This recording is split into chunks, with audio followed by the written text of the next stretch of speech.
नमस्कार, good evening. Money गुरु में आपका स्वागत है। आज के कार्यक्रम में हम बातचीत करने जा रहे हैं लोन के बाजार पर, और कार्यक्रम में पार्टिसिपेट करने के लिए मुंबई स्टूडियो में इस वक्त हमारे साथ मौजूद हैं बलवंत जैन साहब, जो कि CFO हैं अपना पैसा के।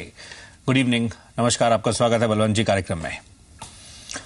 और देखते हैं क्या खास रहने वाला है, हम किन पहलुओं को आज छूने वाले हैं। जिस तरह से जो आपके प्रश्न आए हैं जिनको हम शामिल करेंगे, उसमें स्पेसिफिकली लोन अगेंस्ट प्लॉट संबंधित क्वेरी है, साथ ही साथ होम लोन की एलिजिबिलिटी का जायजा लिया जाएगा, और साथ ही EMI से संबंधित कुछ इश्यूज हैं, इस पर भी हम बातचीत करेंगे। हरिकृष्ण तोमर हमारे साथ इस समय लाइन पर हैं, नोएडा से वो लाइन पर हैं। तोमर साहब बताइए, आप अपना सवाल बताएं। सर मेरी ना सैलरी, मैं प्राइवेट जॉब करता हूँ सर, और जॉब करते हुए सर 10 साल हो गए एक कंपनी में। मेरी ग्रॉस पेमेंट है वो सर 14,000 रुपए जी। मेरा 50 रुपया प्लॉट है नोएडा में, ओके, जो कि कच्ची कॉलोनी में है, और उन्होंने 4 साल पहले लिया था। कॉलोनी अप्रूव हो जाएगी अथॉरिटी से 2-3 साल अप्रूव नहीं है सर, अभी अप्रूव नहीं है। कच्ची कॉलोनी है, गांव के बिल्कुल टच में ही है वो कॉलोनी। अच्छा, तो आप जो लोन लेने का सोच रहे हैं उसी प्लॉट जिस आप बात कर रहे हैं अभी, उसी सर मेरे को मेरी सैलरी पैक मिल जाए, या मतलब मेरी जो प्रॉपर्टी है उससे मिल जाए। जिस तरह से मेरी प्रॉपर्टी अभी आप जैसे खुद ही कह रहे हैं अभी वो फिलहाल अप्रूव नहीं है, और उसी के अगेंस्ट आप लोन लेने का सोच रहे हैं। सर एक्चुअली क्या ना, वो नोएडा अथॉरिटी से नहीं है, वो गांव की कॉलोनी है, वो गांव की कॉलोनी। आपने क्या किसी बैंक से संपर्क किया अभी? सर मैंने बैंक से कम से कम 20 जगह ट्राई मार दिया, मेरे को किसी ने 2 लाख रुपए लोन नहीं दिया। मेरे को सिर्फ 2 लाख रुपए चाहिए मकान बनाने के लिए छोटा सा। बैंक से कहीं से भी आपको मतलब रिस्पांस जो मिला है, अभी कोई भी इसके लिए रेडी नहीं है? सर कोई भी रेडी नहीं है। आपको आगे राय दिलवाते हैं। हमारे साथ जिस तरह से बलवंत साहब ये खुद ही जैसे बता रहे हैं, अब उसका टाइटल क्लियर हो, वो जगह अप्रूव्ड हो, सारे पहलू हैं, उसको देखते हुए इनफैक्ट और भी तमाम पहलू रहते हैं जिनको बैंक देखता है, तो कंफर्टेबल तो बैंक नहीं होगा, वो जगह ही अप्रूव नहीं है अभी। हरिकिशन जी, देखिए हरिकिशन जी, ऐसा है कि बैंक जो नॉर्मली लोन है ना आपको प्लॉट खरीदने के लिए देती है, और उसमें भी अगर कंपोजिट लोन रहेगा जिसमें आप लोन खरीद के उसके ऊपर घर बनाना चाहते हैं तो बैंक लोन देती है। पर लोन के अगेंस्ट में नॉर्मली बैंक लोन देने में कंफर्टेबल नहीं होती है। उसमें एक तो एनक्रोचमेंट का, अतिक्रमण का भी इश्यू होता है, और दूसरा जैसे आप ये खुद ही बता रहे हैं कि इनका जो प्लॉट है वो अप्रूव्ड कॉलोनी में नहीं है, तो मेरे हिसाब से जो बड़ी बैंक्स हैं या जो फॉरेन बैंक है उनमें से तो कोई भी लोन नहीं देगा। पर ये अगर कोशिश करें तो कोऑपरेटिव बैंक या कोई NBFC उनको लोन दे सकती है, पर इनका जो प्लॉट है वो नॉन एग्रीकल्चर प्लॉट होना चाहिए जी।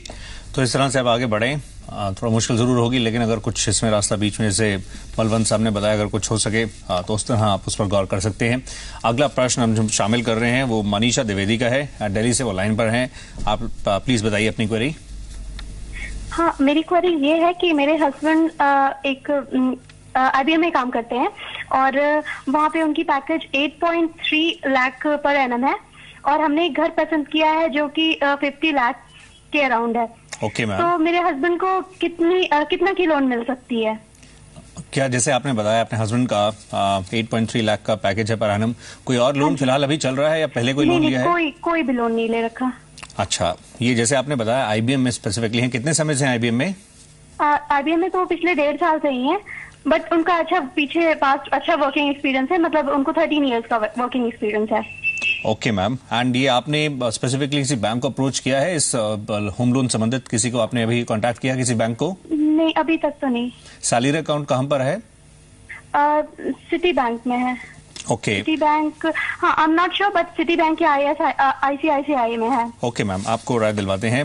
जिस तरह से हमारे साथ जैन साहब मौजूद हैं, जैन साहब बताइए आप कैसे इनको बताना चाहेंगे, जैसे इन्होंने पैकेज का मेंशन किया, एक हम देखें एक बड़ी कंपनी में जिस तरह से ये कार्यरत हैं और ये आगे बढ़ना चाह रहे हैं, लोन कोई नहीं है, जनरली अगर बाकी चीजें स्मूथ रहें और बैंक अगर कंफर्टेबल हो, कैसे एलिजिबिलिटी आप जनरली जो 40% हो या मैक्स 50% तक बैंक्स देखते हैं, इसमें आगे बढ़ जाते हैं, क्योंकि फिर और भी खर्चे रहते हैं, तो कैसे आप इनको बताएंगे कैसे आगे बढ़ना चाहिए?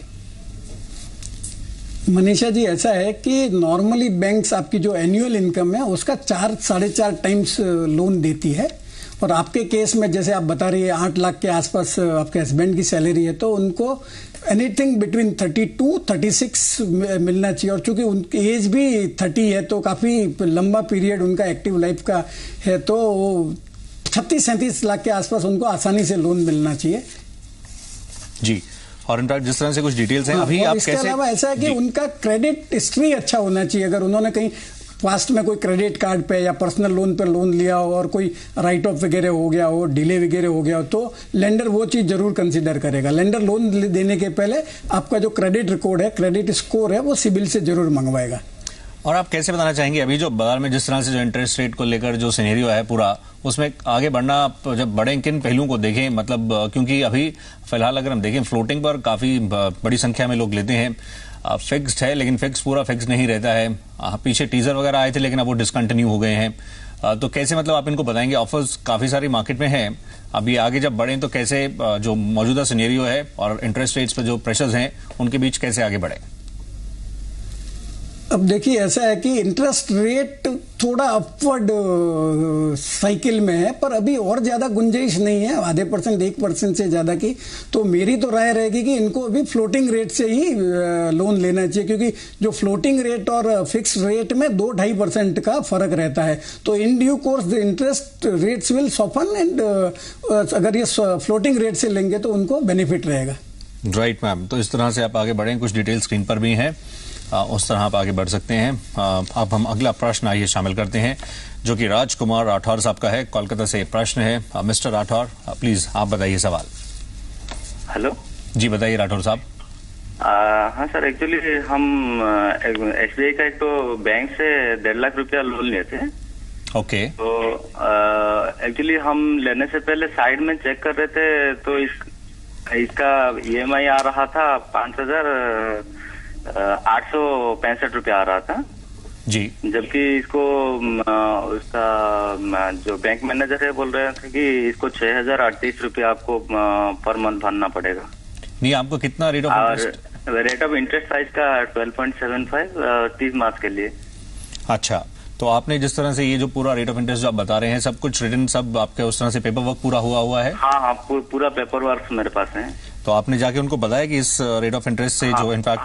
हाँ, हम डिटेल्स बताया उनके सामने, तो बोले कि देखिए मेरा सॉफ्टवेयर में मुझे जो आ रहा है वो हम आपको बता दिए। ओके, बट अगर हम स्पेसिफिकली बलवंत साहब देखें, जैसे बता रहे हैं 12.75 आपने मेंशन किया, ये हम स्क्रीन पर भी देख रहे हैं, उसके तहत जो ये EMI बता रहे हैं और एग्जैक्टली देखें, इसमें आप किस तरह से इनको गाइड करना चाहेंगे? क्योंकि अगर ये ऑन द हायर साइड है तो ऑब्वियसली फिर ये उसको लेकर आगे बढ़ें और अपना हायर ऑफिशियल से भी कॉन्टैक्ट करें। राठौड़ जी, ऐसा है कि चूंकि आपने बैंक मैनेजर से तो बातचीत कर ही ली है, तो मेरी एडवाइस रहेगी कि जो बैंक की नोडल ऑफिस है, जिसका एड्रेस आपको बैंक की वेबसाइट से मिल जाएगा, वहां पे आपको ये कंप्लेन रजिस्टर कर देनी चाहिए। और आपको अगर 4 हफ्ते के अंदर अंदर बैंक से कोई सेटिस्फैक्ट्री जवाब नहीं आता, एक्सप्लेनेशन नहीं आता, ये जो वेरिएशन है जो दोनों EMI में, तो आप बैंकिंग ऑम्बुड्समैन को कंप्लेन कर सकते हैं।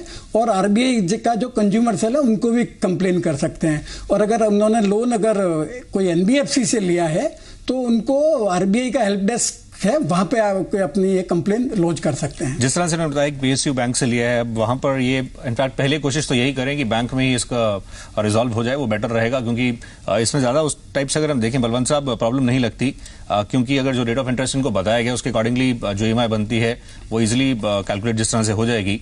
और अगर कन्विंस नहीं होते हैं फिर उसको आगे बढ़ाएं, बट फर्स्ट स्टेप बैंक को ही कन्विंस करें, और वो लगता है हो भी जाना चाहिए, क्योंकि उसमें इतना कोई बड़ा इशू नजर नहीं आता है। नहीं, वो सही बात है आपकी, पर जैसे वो बता रहे हैं कि मैंने मैनेजर को बोला, मैनेजर ने बोला सॉफ्टवेयर में इतना आ रहा है, तो प्रोबेबली मैनेजर ही ये एक्सप्लेन करने की सिचुएशन में नहीं है। तो मेरी तो राय रहेगी कि उनको जो नोडल ऑफिस है वहां पे कंप्लेन कर देना चाहिए। जी, तो इस तरह से आप मसले को आगे बढ़ाते हुए आगे बढ़िए। हम फिलहाल एक ब्रेक के लिए रुकते हैं। जिस तरह से अभी हमने फर्स्ट सेगमेंट में कुछ पहलुओं को छुआ है, लोन अगेंस्ट प्रॉपर्टी हो या होम लोन संबंधित क्वेरीज थी, या भी इनफैक्ट जिस तरह से हमने ये गोल्ड लोन संबंधित भी जो EMIs के इशूज से उसको टच किया है। लेकिन ब्रेक के उस पार जब हम लौट कर आते हैं तो कई और पहलू हैं जिनको हम छुएंगे। आइए उस पर एक निगाह डाल लेते हैं, जिन प्रश्नों को हम शामिल करेंगे। आज जिस तरह से बातचीत हो रही है लोन के बाजार पर, DDA फ्लैट एक इंडिविजुअल का निकला है और उसके लिए अब वो लोन लेना चाह रहे हैं, तो इसको किस तरह से बढ़ाएं। वो गवर्नमेंट एम्प्लॉय हैं और जॉइंट हस्बैंड एंड वाइफ को बोरर बनते हुए आगे बढ़ना चाह रहे हैं, टेन्योर जो है पूरा लोन का उसको रिड्यूस करने के लिए किस तरह से आप आगे बढ़ें, किस तरह से इनिशियली एग्रीमेंट हुआ है, इसका जायजा लिया जाएगा। साथ ही सिविल संबंधित कुछ इश्यूज हैं, इस पर भी बातचीत एक छोटे से ब्रेक के बाद। और आइए अगला प्रश्न अब हम शामिल करते हैं जो कि पंजाब से है। राजेंद्र कुमार जी का ये प्रश्न है। एग्जैक्टली आइए देखते हैं इनकी क्वेरी क्या है और अगर वो लाइन पर हैं। राजेंद्र साहब जी लाइन पर इस समय लगता है मौजूद हैं। बताइए, आप सवाल बताइए राजेंद्र साहब। सर मुझे दिल्ली में फ्लैट अलॉट हुआ है। अरे बहुत खूब। और द्वारका में जी वो नियर अबाउट 80,000 का है, 18 लाख का। ओके। और मैं चाहता हूँ कि मैं 70 लाख मुझे लोन हो जाए। ओके, टीडीए का फ्लैट आपका निकला है, आप बेहद लकी हैं। बहुत लोगों ने अप्लाई किया था, इसके लिए तो पहले कांग्रेचुलेशंस आपको। Thank you sir. आपने बताया द्वारका में, वो भी अपने आप में काफी हलचल भरा बाजार है, दिल्ली का एक प्राइम जगह है। आपने स्पेसिफिकली ऐसे बताया, ये आप कितना परसेंटेज, ऑलमोस्ट 90% तक आप एक्सपेक्ट कर रहे हैं लोन के लिए? हाँ जी सर। लेकिन उतना तो बैंक्स कंफर्टेबल नहीं रहते हैं। आप हमें ये बता सकें, हमने जो आपकी डिटेल्स देखी, आप खुद गवर्नमेंट एम्प्लॉय हैं? हाँ जी सर। और आप और आपकी मैडम मिलके दोनों जॉइंटली आगे बढ़ना चाह रहे हैं? Yes sir. ओके, आपको इस पर हम राय दिलवाते हैं। बलवंत साहब बता सकें आप इनको किस तरह से समझाएंगे, क्योंकि बैंक्स का अगर हम देखें जनरली ये जो प्रॉपर्टी की जो कॉस्ट है उसका 80% तक बैंक कंफर्टेबल रहेंगे लोन देने में। अब ये एलिजिबिलिटी बढ़ाने के लिए दोनों जिस तरह से को बोरोवर बनते आगे बढ़ना चाह रहे हैं, आप हमें ये बता पाएंगे कहां पर आपका एग्जैक्टली राजेंद्र साहब सैलरी अकाउंट है? हमारा बोहर पंजाब में। किस बैंक में है? SBI में। SBI में ही है। ओके, SBI के थ्रू ही हमने भरा था। ओके, आपको बलवंत साहब बताएंगे किस तरह से आप आगे बढ़ सकते हैं। बलवंत साहब बताइए। राजेंद्र जी, ऐसा है कि लोन देने के पहले बैंक आप उस लोन को सर्विस कर पाएंगे वो जरूर देखना चाहेगा, और उसके लिए वो आपकी जो इनकम है उसको कंसिडर करते हैं। जैसे आपकी इनकम जो बता रहे हैं आपकी 50,000 रुपए की है, तो मैं जैसे पहले भी बताया कि एनुअल इनकम है उसका 4-4.5 टाइम्स मिलता है, तो आपकी इनकम के बेसिस पे आपको मैक्सिमम 25 लाख तक का लोन मिल सकता है। उससे ज्यादा बैंक आपको लोन नहीं दे पाएगी जी। और उसमें भी वो देखेगी अगर आपका और कोई दूसरा लोन, कार लोन या पर्सनल लोन नहीं चल रहा हो, और आपका जो क्रेडिट हिस्ट्री, जो रीपेमेंट पुराने पहले भी कोई लोन वगैरह लिए हुआ, उनका पेमेंट का हिस्ट्री अच्छा होगा, तो आपको मैक्सिमम 25 लाख के आसपास तक लोन मिलेगा।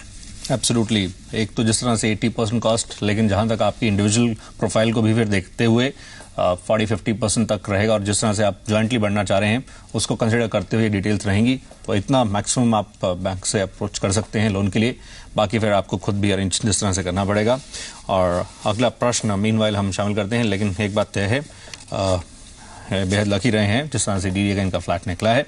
अब हम अगला प्रश्न जो ले रहे हैं वो दिल्ली से ही है, और अनिल कुमार इस समय हमारे साथ मौजूद हैं। इनफैक्ट इनसे हम संपर्क अभी साधते हैं। अगले जो व्यूअर हैं वो हमारे साथ जुड़ रहे हैं, उनको पहले हम शामिल करते हैं। जो चेन्नई से अगला सवाल, दिलीप कुमार जैन साहब इस समय लाइन पर हैं। मिस्टर जैन, प्लीज आप बताइए सवाल। यस, आप प्लीज बताइए हमें। हम हेलो, आप लाइन पर हैं, बताइए प्लीज। हेलो, सुन रहे हैं सर मुझे? जी सुन पा रहे हैं, बताएं। ओके, मैं दिलीप बोल रहा हूँ सर, चेन्नई से। जी सर, मेरा सवाल ये है कि मैंने अभी अपना रिसेंटली सिविल रिपोर्ट निकलवाया था। ओके। आपने जो भी अपना क्रेडिट रिपोर्ट निकलवाया था जी, तो इसमें आकर के जो HDFC बैंक से मेरा नाम सिविल में रिफ्लेक्ट कर रहा है as a defaulter. Okay.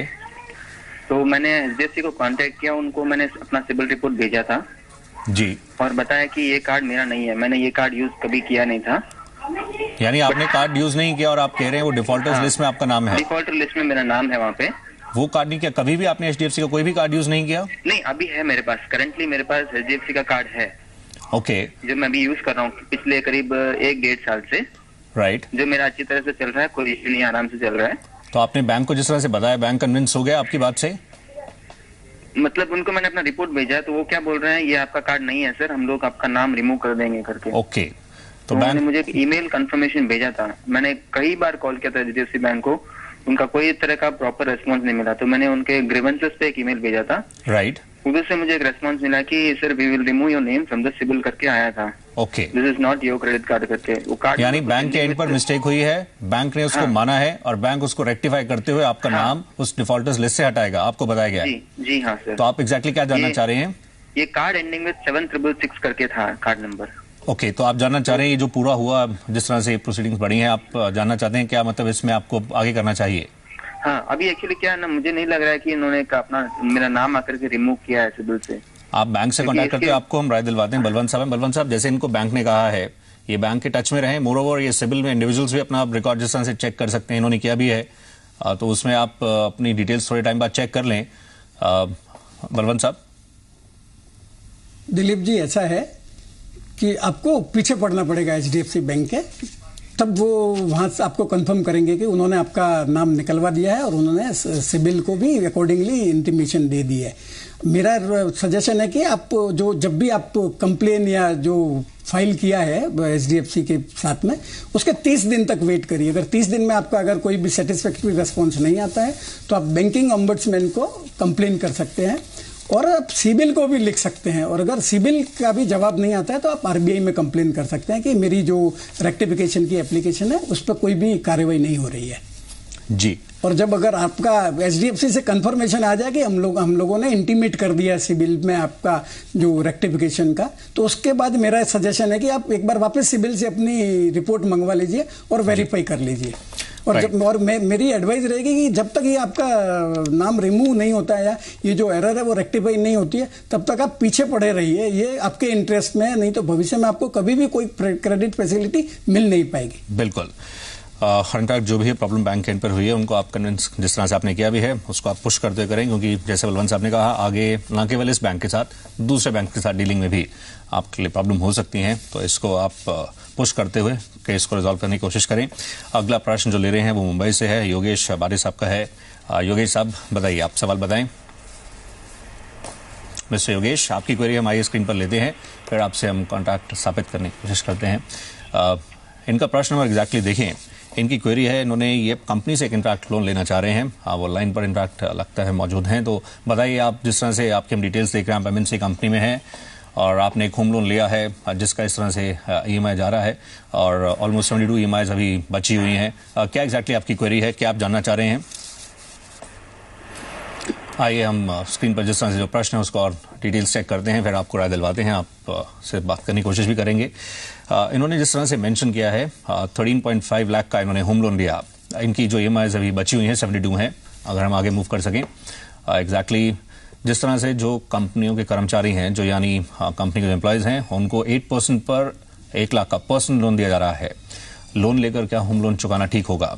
Okay, इस तरह से इनकी क्वेरी है। बलवंत साहब, आप कैसे बताना चाहेंगे, जिस तरह से ये एक पर्सनल लोन लेने का सोच रहे हैं, लेकिन इन्होंने जिस रेट ऑफ इंटरेस्ट पर इनफैक्ट होम लोन लिया है, अगर इनसे बात हो पाती तो डिटेल्स पता चल पाती। होम लोन का इन्होंने जितना अमाउंट है वो मेंशन किया, जितनी EMIs हैं, किस रेट ऑफ इंटरेस्ट पर है, थोड़ा उससे और बेहतर पता चल पाता। लेकिन जैसे इन्होंने कहा कि इनको 8% पर ही पर्सनल लोन मिल रहा है। जनरली पर्सनल लोन काफी हाई रेट्स पर रहते हैं और मिलने में भी मुश्किल होती है, लेकिन कंपनी से जैसे इनको मिल रहा है, आप कैसे बताना चाहेंगे? क्योंकि जब ये इसको रीपे करने का सोचेंगे तो पता नहीं प्रीपेमेंट को लेकर एग्जैक्टली क्या क्लॉज है, किस तरह से इनके इनिशियल एग्रीमेंट हुआ है, तो कैसे आगे बढ़े? 8% अट्रैक्टिव लगता है, लेकिन होम लोन किस दर पर है और फिर प्रीपेमेंट का एग्जैक्टली क्या है, उनको भी थोड़ा कंसिडर करना पड़ेगा। सौरभ जी, देखिए, मेरे को ऐसा लग रहा है कि उनका जो होम लोन है वो 8% से ज्यादा की रेट का होगा, जैसे बता रहे 3 साल पहले लिया है। तो प्राइमा फेसी तो लगता है कि ये विन विन सिचुएशन है, पर इसके अलावा भी दूसरे 2-3 एंगल है वो उनको देखने पड़ेंगे। एक तो जो ये रीपेमेंट करेंगे उस पर अगर बैंक से पता लगा लेना चाहिए उनको कि बैंक प्रीपेमेंट चार्जेस लगाती है क्या। अगर प्रीपेमेंट चार्जेस लगाती है तो वो उनकी कॉस्ट बढ़ जाएगी। और फाइनली उनको देखना पड़ेगा कि जब ये रीपेमेंट कर देंगे तो उनका जो हाउसिंग लोन का जो इंटरेस्ट कंपोनेंट है वो कम हो जाएगा, जिस पर उनको इनकम टैक्स का बेनिफिट मिलता है। और वो इनकम टैक्स का बेनिफिट वो अगर पर्सनल लोन लेते हैं तो उस पर वो क्लेम नहीं कर पाएंगे। तो उनको ये टैक्स बेनिफिट है और जो डिफरेंस इंटरेस्ट रेट है वो दोनों इवेल्युएट करना पड़ेगा और अकॉर्डिंगली उनको डिसाइड करना पड़ेगा। जी, ये पहलू भी जिस तरह से आपने बताया, होम लोन पर्सनल, जी हाँ, जो ATC के तहत प्रिंसिपल का रहेगा वो तो नहीं मिलेगा, लेकिन अपने आप में ये भी जिस तरह से पर्सनल लोन का रेट ऑफ इंटरेस्ट काफी अट्रैक्टिव लगता है। और इनफैक्ट अगर और ज्यादा भी मिल सके, आप 1 लाख की बात कर रहे थे, और भी मिल सके तो उसको भी आप रिव्यू करते हुए होम लोन की और चुकाने की कोशिश करें। तो आइए एक निगाह डाल लेते हैं लोन के फंडा पर।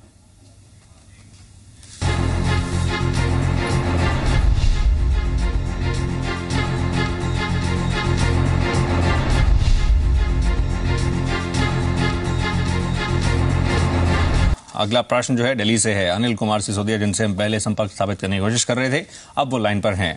अनिल साहब, आप बताइए अपना सवाल। हाँ, मेरा सवाल है कि मैंने 3 साल पहले जो है जी 20 लाख रुपए का लोन लिया था अब मैं उसका टर्म जो है रिड्यूस करवाना चाहता हूँ 5 से 7 साल तक, तो इज इट पॉसिबल? आपने किस बैंक से लिया था और इनिशियली जो आपका एग्रीमेंट बैंक के साथ हुआ है उसमें क्या जिस तरह से अगर आप उसका टेन्योर रिड्यूस करके EMI बढ़ाना चाहें वो आप एग्रीमेंट एग्जैक्टली किन बेसिस पे हुआ था, आपने चेक किया? नहीं, एग्रीमेंट तो मैंने चेक नहीं किया हुआ। ओके, किस बैंक से एग्रीमेंट है? मेरा ये इससे है, LIC हाउसिंग फाइनेंस से है।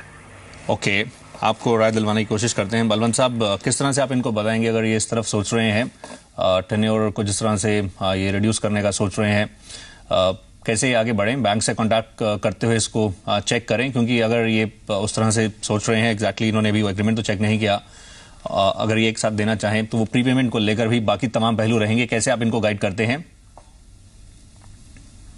अनिल जी, ऐसा है कि ये आपको जो टेन्योर कम करना है इसके लिए 2-3 रास्ते हैं। या तो एक आप बैंक से जाके सीधे बात कर सकते हैं, अपना एग्रीमेंट चेक कर सकते हैं कि उसमें प्रोविजन है कि आपकी लोन का जो टेन्योर है वो कम करने का।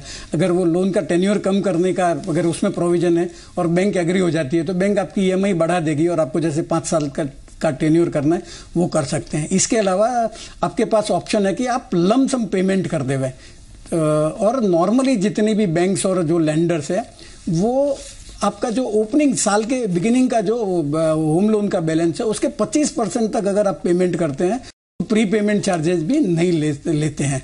तो उस जैसे आप प्री पेमेंट कर देंगे अपने आउट ऑफ ओन सोर्सेज तो आपका ऑटोमेटिकली जो टेन्योर है वो कम हो जाएगा।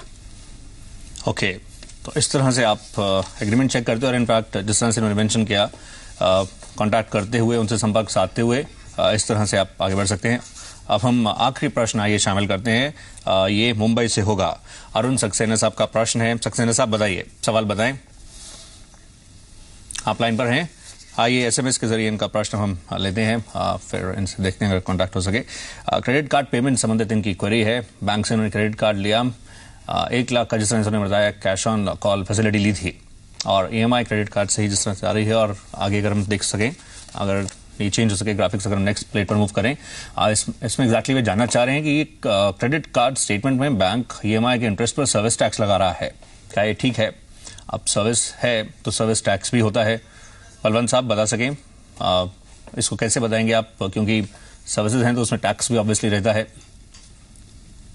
अरुण जी, नॉर्मली ऐसा है कि जो प्योर इंटरेस्ट रहता है उसमें सर्विस टैक्स नहीं लगता है, पर बैंक्स जो क्रेडिट कार्ड पे जितनी भी चीज रिकवर करती है, वसूल करती है, भले प्रोसेसिंग फीस है, फाइनेंस चार्जेज है, तो वो उस पर चांस नहीं लेना चाहती है सर्विस टैक्स डिपार्टमेंट से, इसके लिए वो उस पर सर्विस टैक्स रिकवर करती है। पर अगर उन्होंने स्पेसिफिकली उसको इंटरेस्ट मेंशन किया है और अगर वो बैंक के साथ में फाइट करे तो बैंक हैज टू रिड्यूस और remove this service tax component. That is my understanding of the service tax on interest component in EMI। Right, specifically interest के पहलू है तो उस पर आप देखते हैं, लेकिन जनरली तो सर्विस पर टैक्स रहता है। लेकिन आप कांटेक्ट करते हुए एक बार चेक कर लें इस पहलू को, जैसे बलवंत साहब ने कहा है।